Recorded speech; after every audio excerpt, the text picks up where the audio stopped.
In this tutorial, we're going to go over the motion tab in the configuration screen. So go ahead and click the configuration button here and then click the motion detect tab.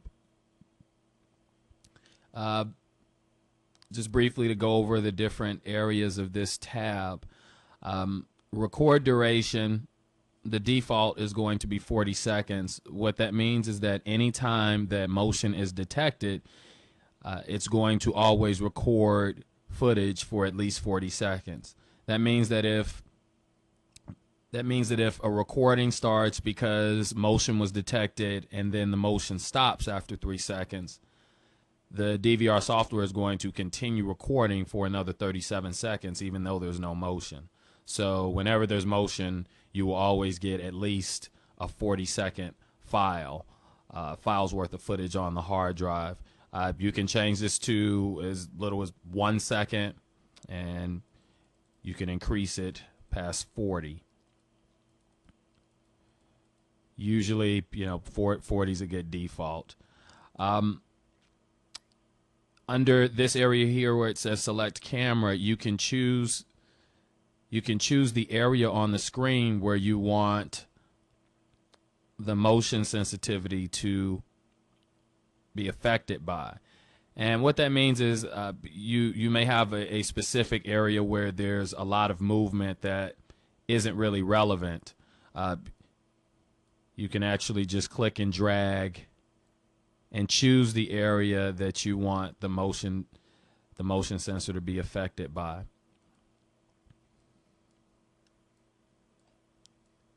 And you can just draw the square if you like. By default, the entire screen is selected. You can make this setting, you can change the setting for each individual camera.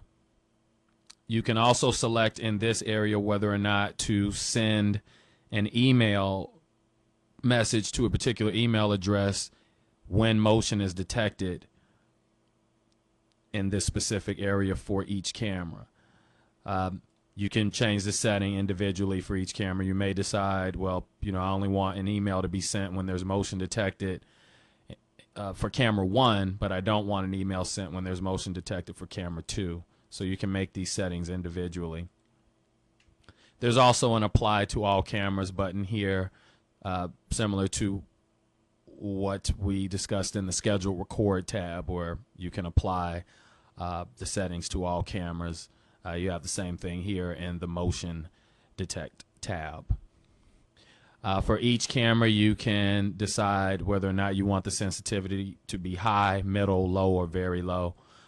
Sometimes you may have, let's say you have a camera outside and it's pointed to an area where there may be, blades of grass in the background. In that situation, you would need to adjust the motion sensitivity, because if it's very high, that means that just the blades of grass moving in the wind in the background would trip the motion sensor. So you would want to make adjustments based on the location of the camera and whether or not there are some other elements in the background that you don't want to trip the motion sensor.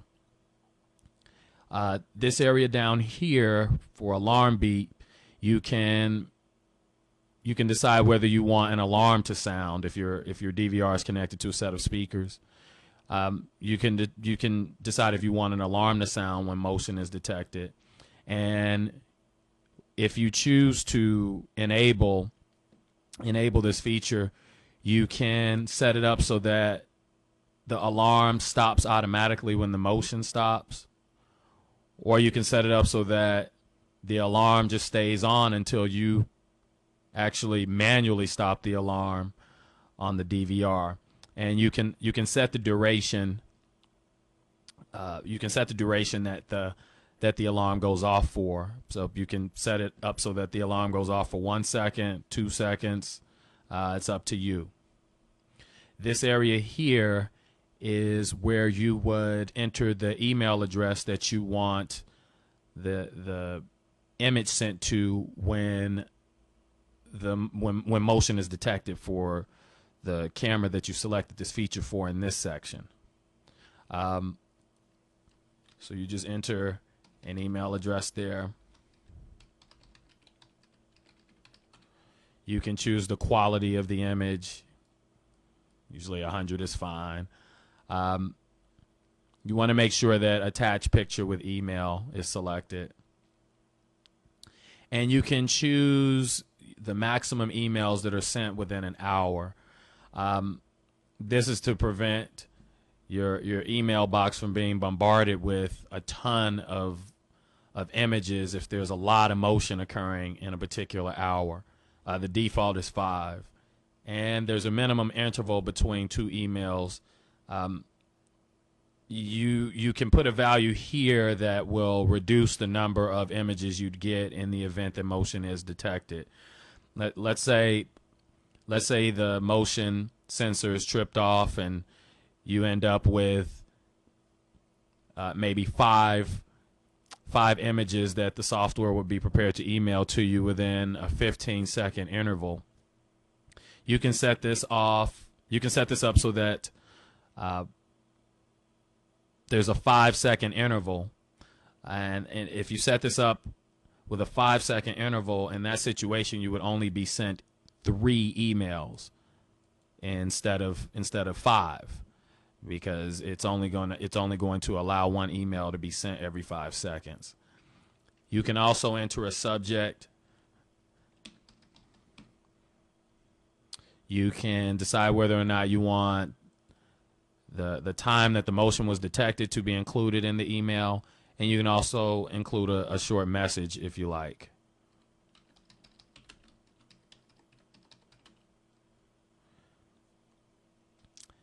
And that's it for the settings in the motion detect tab. That concludes this tutorial.